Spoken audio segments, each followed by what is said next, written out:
जी अस्सलाम वालेकुम रहमतुल्लाहि व बरकातुहू। शहबाज हुकूमत मतलब इत्तेहादी हुकूमत मतलब पीडीएम हुकूमत के वज़रा ने हलफ उठा लिया और यूं समझिए कि नई बोतल में पुराना मशरूब। अगर किसी ने मुझ पर आइन शिकनी का मुकदमा चलाना है तो शौक से चलाए, मैं हाजिर हूं, ये कहा आरिफ अलवी ने। मरियम नवाज से हुआ सवाल कि सरकारी आटे के थैले पर नवाज शरीफ साहब की तस्वीर क्यों है। बोली, पंजाब में हुकूमत किसकी है? नवाज शरीफ की तो है। सुप्रीम कोर्ट में सहाफ़ियों को हरासा करने की हुई समाअत और पता चला कि असद तूर पर जो दफात लगीं वो लगनी ही नहीं चाहिए थी, वो लगती ही नहीं थी।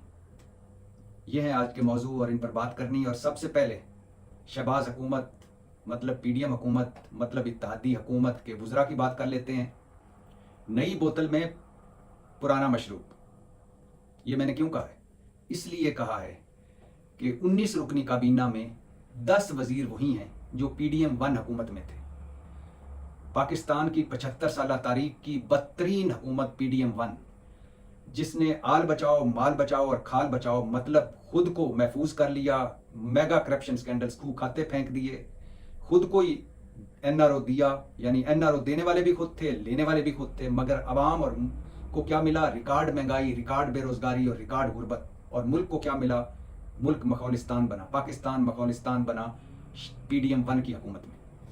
अब पीडीएम टू मतलब शहबाज शरीफ की दूसरी हुकूमत में अगर वज़रा को देखें तो ख्वाजा आसफ, आद चीमा, इसाक डार, राना तनवीर, आजम नज़ीर तारड़, चौधरी सालिक हुसैन, अताउल्लाह तारड़, खालिद मकबूल सदीकी, रियाज पीरजादा, एहसन इकबाल, ये सब वही हैं जो पीडीएम वन में थे। अलीम खान, अमीर मकाम, अवैस लगारी, कैसर शेख, जाम कमाल खान, इनमें भी दो तीन किसी ना किसी सतह पर पीडीएम वन हुकूमत में थे, लेकिन वफाकी वज़रा पहली दफ़ा बने हैं। अब आगे आ जाइए। मोहसिन नकवी पंजाब के निगरान वज़ीर आला, इस हुकूमत में वफाकी वज़ीर है। शिजा फातिमा ख्वाजा, ख्वाजा आसफ की भांजी, और मोहम्मद औरंगज़ेब, ये है वफाकी काबीना। इसमें एक तब्दीली है, एक नयापन है, वो है मोहम्मद औरंगज़ेब, जिनके बारे में कहा जाता है कि वो डच नेशनैलिटी और 3 करोड़ की तनख्वाह छोड़कर आए हैं। अगर ऐसी बात है तो बहुत अच्छी बात है, बहुत खुशाइंद बात है। और मोहम्मद औरंगज़ेब संभालेंगे ख़जाना, मतलब इसहाक डार ख़जाना से और मुल्क की ख़जाना से उनकी, हमारी और मुल्क की ख़जाना की जान छूट गई इसहाक डार से। लेकिन जो तशवीशनाक बात है वो ये है कि सुना जा रहा है कि उन्हें वज़ीर ख़ारजा बनाया जा रहा है। अल्लाह माफ़ करे, अल्लाह रहम करे। ख़ारजा अमूर अगर इसहाक डार के हाथ में है तो अल्लाह इस मुल्क पर फजल करे। पहले ख़ारजा अमूर थे बिलावल भुट्टो के हाथ में, 56 दौरे उन्होंने किए 16 महीनों में, और कुछ हासिल वसूल ना हुआ। और आखिर पर जरदारी साहब ने कहा वो तो अंडर ट्रेनिंग है, वो तो अंडर ट्रेनिंग थे। मतलब एक अंडर ट्रेनिंग शख्स को वज़ीर ख़ारजा बना दिया गया इस दुनिया में, जहाँ अब ख़ारजा अमूर पर ही सारी जंगें लड़ी जा रही हैं। अब मईशत दान, बाबाए मईशत, मईशत के गुरु, मईशत की तबाही और बर्बादी करके अब ख़ारजा अमूर संभालेंगे इसहाक डार, अल्लाह रहम करे। सब वफाकी वज़रा पुराने हैं सिवाय औरंगज़ेब साहब के, और औरंगज़ेब साहब के आने का मतलब है कि ख़जाना की बाग दौड़, मईशत की बाग दौड़ इस्टेब्लिशमेंट के हाथ में होगी। और जिस तरह इमरान खान दौर में इस्टेब्लिशमेंट सरमायाकारी ला रही थी, बाहर से पैसे ला रही थी, मुल्कों से तल्लुकात बेहतर बना रही थी, जिस तरह पीडीएम वन हुकूमत में इस्टेब्लिशमेंट ने मदद की, जिस तरह निगरान हुकूमतों में इस्टेब्लिशमेंट पीछे थी, इसी तरह अब भी पीछे है। मतलब जो बिजनेस काउंसिल बनी है जीएचक्यू में, उसी झंडे के तले सब कुछ होगा। दुआ है कि अच्छा हो जाए, अल्लाह करे अच्छा हो जाए, क्योंकि इस वक्त मुल्क को जो सबसे बड़ा बुरहान है वो मुआशी बुरहान है, और मुआशी बुरहान जुड़ा हुआ है सियासी बुरहान से, और सियासी बुरहान जुड़ा हुआ है नफरत और तकसीम से, और नफरत और तकसीम को हवा दे रही है मैंडेट चोरी, धांधली। इसी हवाले से मरियम नवाज से आज जब सवाल हुआ कि धांधली के हवाले से, मैंडेट चोरी के हवाले से जो इस्तिजाज हो रहा था, उस पर पुलिस ने इतना भयानक और हौलनाक क्रैकडाउन किया क्यों? मरियम नवाज बोली, वो मरियम नवाज जो कल पंजाब असम्बली में अपोजिशन लीडर के पास जाकर कह रही थी कि आओ मिलकर सूबा चलाएं, वो मरियम नवाज जो कल तक कह रही थी कि मैं सिर्फ मुस्लिम लीग की या हुकूमती वज़ीर आला नहीं हूँ, मैं पूरे पंजाब की वज़ीर आला हूँ और अपोजिशन की वज़ीर आला हूँ। उन्होंने कहा कि दंगा फसाद बर्पा किया जा रहा था, दंगा फसाद फैलाया जा रहा था, और जमहूरियत और सियासत की आड़ में दंगा फसाद की इजाज़त नहीं दी जाएगी। मरियम नवाज शायद भूल गई हैं कि इमरान खान की हुकूमत थी, पौने 4 सालों में क्या क्या नहीं हुआ। जलसे, जुलूस, रैलियां, महंगाई मार्च, लॉन्ग मार्च, क्या इतना पुलिस का क्रैकडाउन हुआ, इतनी पुलिस गर्दी हुई, इतना गुल्लू भट्टों ने मारा? और अब शेर अफजल मरवत, इस एहतजाज के बाद शेर अफजल मरवत, शोएब शहीन, अय्याज मीर, समाबिया तायर और 1000 नामालूम अफराद के खिलाफ तो सिर्फ इस्लामाबाद में पर्चे दर्ज हुए। पंजाब में जो कुछ पंजाब पुलिस ने किया वो अफसोसनाक, वो शर्मनाक। लतीफ़ खोसा, सलमान अकरम राजा को गिरफ्तार किया गया और फिर छोड़ दिया गया। उठाकर पुलिस वालों ने मुजाहिरीन को गाड़ियों में फेंका।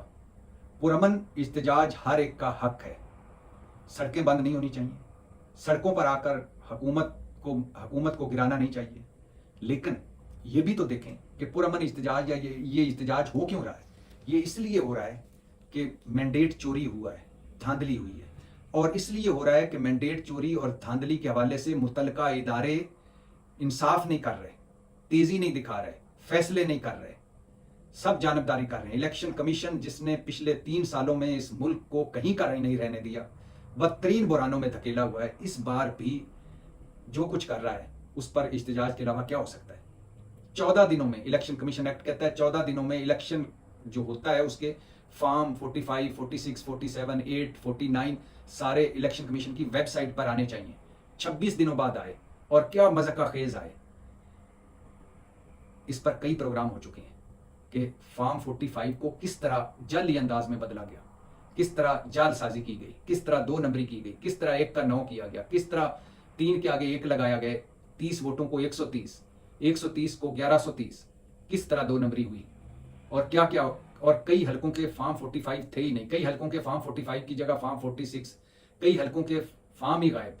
तो जब इस तरह का माहौल हो, जब इलेक्शन कमीशन फैसले ना कर रहा हो, जानबदारी दिखा रहा हो, जब इलेक्शन कमीशन खवातीन की मखसूस नशिस्तें और अकलीती नशिस्तें पीटीआई को देने के बजाय दूसरी पार्टियों में बांट दे, और जब इलेक्शन कमीशन पीटीआई को सुन ही ना रहा हो या सुनकर फैसले ना कर रहा हो, तो फिर सड़कों पर आना पड़ता है। लेकिन सड़कों पर आकर सड़कें बंद नहीं करना चाहिए, जलाओ घिराव नहीं करना चाहिए, तोड़ फोड़ नहीं करनी चाहिए, मगर पुरअमन इहतजाज पर इस तरह का क्रैकडाउन, और ये आज का नहीं है, ये जब से इमरान खान ने केपी और सूबाई पंजाब असम्बली यानी केपी और पंजाब की हुकूमतें तोड़ी हैं, तब से ये हो रहा है।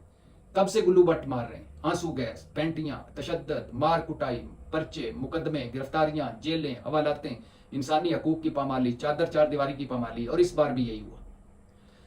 मरीम नवाज से दूसरा सवाल हुआ कि पंजाब के सरकारी आटे के थैले पर नवाज शरीफ की तस्वीर क्यों है। बोली, पंजाब में हुकूमत किसकी है? नवाज शरीफ की। मतलब मरीम नवाज वजीर आला हैं तो पंजाब में हुकूमत है नवाज शरीफ की, उनके वालिद की। मतलब मरीम नवाज वजीर आला हैं तो वो अपने वालिद की तस्वीर लगा सकती हैं सरकारी खर्च पर तकसीम होने वाले सरकारी आटे के थैले पर। मतलब अमेरिका में जो बाइडन अपने वालिद साहब की तस्वीर लगाकर आटे के थैले बांट सकता है। बरतानिया में वजीर आजम आटे के थैलों पर अपने वालिद की तस्वीर लगा दे और कोई पूछे तो कहेगा कि हुकूमत किसकी है, मतलब मेरी है, तो मेरे वालिद की तस्वीर लगनी चाहिए। भारत में नरेंद्र मोदी अपने वालिद की तस्वीर लगाकर आटे के थैले बांट सकता है।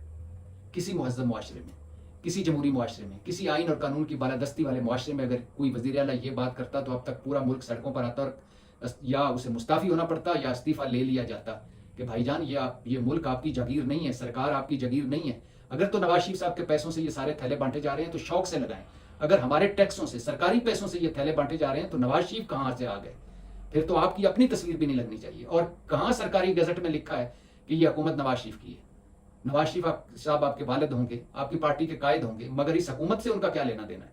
ये कोई बादशाह है कि वली अहद हुकूमत संभाल रहा है और ऊपर बादशाह जो है उसका सिक्का चलता है? अफसोसनाक। क्रैकडाउन भी अफसोसनाक, ये जवाब भी अफसोसनाक। वापस आइए जनाब अली शहबाज हुकूमत पर। तो मुल्क मसाइल की दलदल में जकड़ा हुआ है। मैं खुशामदीद कहूँगा ज़रूर, वफाकी काबीना बन गई है, अल्लाह करे ये मसाइल हल करें, मगर बहुत मुश्किल है। सिवाय औरंगज़ेब साहब के जिनको नहीं आजमाया गया, बाकी सारे आजमाए हुए लोग हैं और इनकी वजह से ही हम यहाँ पहुँचे। अब ये एक बार फिर से हमें यहाँ से निकालेंगे। क्या पाकिस्तान था जो जर्मनी को कर्जा देता था, जापान की मदद करता था, जो दूसरे मुल्कों की एयरलाइनें बनाता था? हमारे 200 सरकारी इदारे कभी सोना उगलते थे, आज खसारे में पड़े हुए हैं, बंद पड़े हुए हैं, डूब रहे हैं। और हुकूमत है कि नारे ही नहीं खत्म हो रहे, दावे ही नहीं खत्म हो रहे, वादे ही नहीं खत्म हो रहे, बड़के ही नहीं खत्म हो रहे। देखते हैं क्या बनता है। बहुत मुश्किल है। असल में इशू ये नहीं है कि हमारे मसाइल क्या हैं, ये भी बहुत ज़्यादा हैं। इस वक्त मुआशी इस्लाहत की ज़रूरत है, अदालती इस्लाहत की ज़रूरत है, ब्यूरोक्रेसी इस्लाहत की ज़रूरत है। इस वक्त हुकूमती खर्चा कम करने की ज़रूरत है। इस वक्त जो 17.25 अरब डॉलर की हम मगरमच्छों को, बड़ों को मराद देते हैं, उसको ख़त्म करने की ज़रूरत है। चोरी ख़त्म करने की ज़रूरत है, करप्शन ख़त्म करने की ज़रूरत है, मिसमैनेजमेंट ख़त्म करने की ज़रूरत है। इस वक्त मुल्क को जोड़ने की ज़रूरत है, सियासी मसाइल हल करने की ज़रूरत है, सियासी अदम इस्तेकाम ख़त्म करने की ज़रूरत है, कर्ज़ों को के हवाले से सोचने की ज़रूरत है। सवाल ये है कि मसाइल इतने बड़े ना भी हों। ये राई को पहाड़ इन्हीं लोगों ने बनाया, एक छोटे से मसले को बुरान में इन्हीं लोगों ने बदला।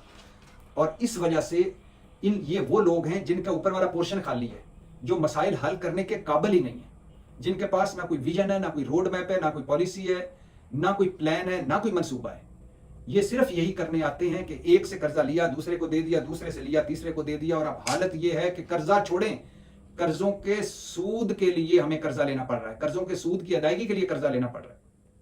दूसरी तरफ भारत देखें, जिसकी आईटी देखें, जिसके ज़र मुबादला छोड़ दें, आईटी छोड़ दें, तिजारत छोड़ दें, जिसकी दुनिया से राब्ते छोड़ दें, सफारतकारी छोड़ दें, उसके लोगों की हालत छोड़ दें, उसकी गुर्बत मिटाओ प्रोग्राम छोड़ दें, सब कुछ छोड़ दें। अभी 280 खरब का 4 यूरोपीय मुल्कों से भारत ने मुआहदा किया 15 साल। भारत वाहिद मुल्क है जिस पर चीन, अमेरिका और रूस मुत्तफिक हैं, तीनों बिजनेस पार्टनर है। वाहिद मुल्क है जिस पर सऊदी अरब और ईरान मुत्तफिक है, दोनों बिजनेस पार्टनर है। यूएई तीसरा, अमेरिका और चीन के बाद तीसरा बड़ा बिजनेस पार्टनर है। क्या कुछ हो रहा है भारत में और हमारे यहाँ। 600 अरब डॉलर से ज्यादा ज़र मुबादला है भारत का। 1990 में IMF को उसने गुड बाई कह दिया था, और हम 6 अरब डॉलर के लिए तड़प रहे हैं कि 6 अरब डॉलर IMF से मिल जाएं तो चांदी हो जाए। गंजी नहाएगी क्या, निचोड़ेगी क्या, देखते हैं क्या होता है। अब आ जाइए सुप्रीम कोर्ट पर, जहां इस मुल्क में मुआशी बुरहान है, सियासी बुरहान है, वहां अदालती बुरहान है। और अदालती बुरहान है कि सब कुछ सियासत का सियासी फैसले अदालत में पहुंचे हुए। और आज एक केस था साफ़ियों के हवाले से, FIA के साफ़ियों को नोटिस देने, हरासा करने के हवाले से। उस केस में जहां और बड़ी बातें हुई, जहां अबसार आलम को जो गोली लगी थी, मतीउल्लाह जान अगवा हुआ था, उनकी रिपोर्टों पर चीफ जस्टिस फायजी साहब काजी ने बरहमी का इजहार किया और कहा कि किसी साफ़ी को गोली मार दी जाती है इस्लामाबाद में, किसी साफ़ी को मारा पीटा जाता है, किसी को उठा लिया जाता है, और इस्लामाबाद के कैमरे ऐन वक्त में ख़राब हो जाते हैं, सेफ सिटी तहफ़्फ़ुज़ ही फराहम नहीं करता, और ऊपर से पुलिस खामोश रहती है। और पुलिस की ये रिपोर्टें हैं, क्यों ना IG बदल दें। यहीं एक बड़ा दिलचस्प मरहला आया जब एक वकील बैरिस्टर सलाहुद्दीन ने कहा कि असद तूर जेल में है। चीफ जस्टिस बोले, असद तूर क्यों जेल में? मतलब चीफ जस्टिस साहब को पता ही नहीं था कि असद तूर जेल में, और उनको पता ही नहीं है कि असद तूर क्यों जेल में है। वो एक शेर है ना कि इस सादगी पे कोई मर ना जाए ए खुदा, इस सादगी पे कौन मर ना जाए ए खुदा, लड़ते हैं और हाथ में तलवार भी नहीं। यानी चीफ जस्टिस हमारे मुल्क के चीफ जस्टिस हैं। इस वक्त डिजिटल दौर है और चीफ जस्टिस साहब पूछे हैं कि असद तूर क्यों जेल में। उनको बताया गया कि सरकारी अफसरान के खिलाफ मुहिम और अदलिया के खिलाफ मुहिम पर वो जेल में, जिस पर चीफ जस्टिस ने कहा कि जब उनको बुलाया गया था तो कहा गया था कि आपने अदलिया के खिलाफ मुहिम चलाई, जबकि FIR में ये जिक्र ही नहीं है। मगर ये तो बताएं कि हम में से सुप्रीम कोर्ट के किसी जज ने शिकायत की कि उन्हें बुलाया गया या उन्हें जेल भिजवाया गया, या सुप्रीम कोर्ट के रजिस्ट्रार ने शिकायत की। और फिर जब पता चला, अटॉर्नी जनरल ने माना सुप्रीम कोर्ट में कि पीका ऑर्डिनेंस की 9, 10 और 24 जो दफात के तहत मुकदमा है, वो दफात उस पर लगती ही नहीं थी। और मज़े की बात है कि यही दफात लगी और मतहत अदलिया ने इन्हीं दफात पर 3 मरतबा रिमांड, 10 रोज़ा रिमांड दिया, और अब वो जेल में। कई बातें हैं कि चीफ जस्टिस साहब को पता ही नहीं था कि कोई साफ़ी जेल में भी है, और क्यों जेल में, क्या कहें। जब जेलों, हवालातों, मुकदमों की बात करें तो साबिक सदर आरिफ अलवी याद आ गए। ऐवान सदर से निकलने के बाद उन्होंने पहली प्रेस कॉन्फ्रेंस की और उनसे सवाल हुआ कि आप पर सुना है कि आइन शिकनी का मुकदमा चलाने का हुकूमत को इरादा रखती है। मैंने आपको पहले भी बताया था कि सदर अलवी पर 3 मुकदमे बनाए जाने का सोचा जा रहा है।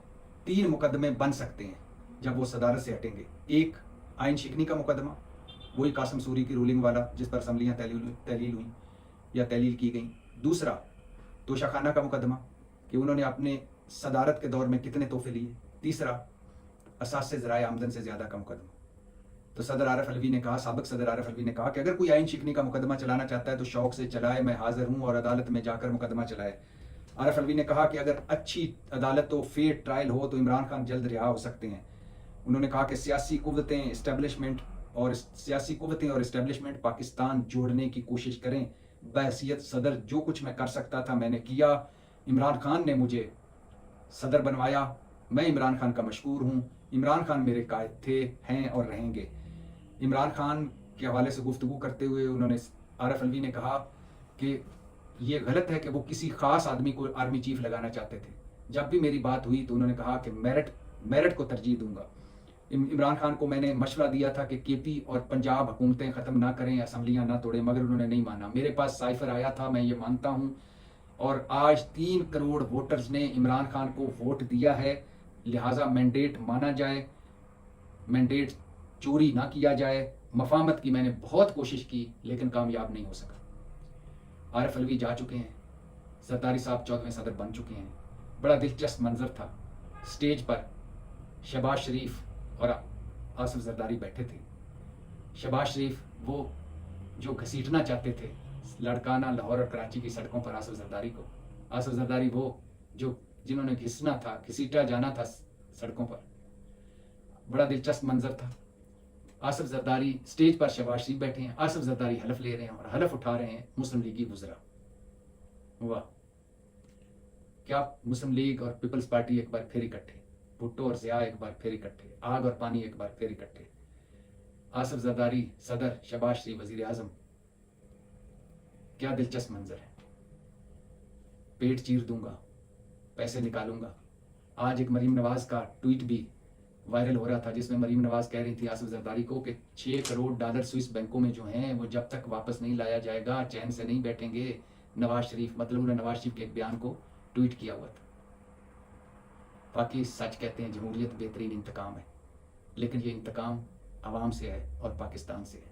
और हर आने वाले मोड़ पर ये जो इनकी डब्बाबंद जमहूरियत है, वो वाली जमहूरियत नहीं जो यूरोप में है, बरतानिया में, अमेरिका में है, ये जो पाकिस्तान में है जमहूरियत, चंद खानदानों की जमहूरियत, ये हर मोड़ पर जमहूरियत इंतकाम लेती है अवाम से और पाकिस्तान से। पाकिस्तान जिंदाबाद।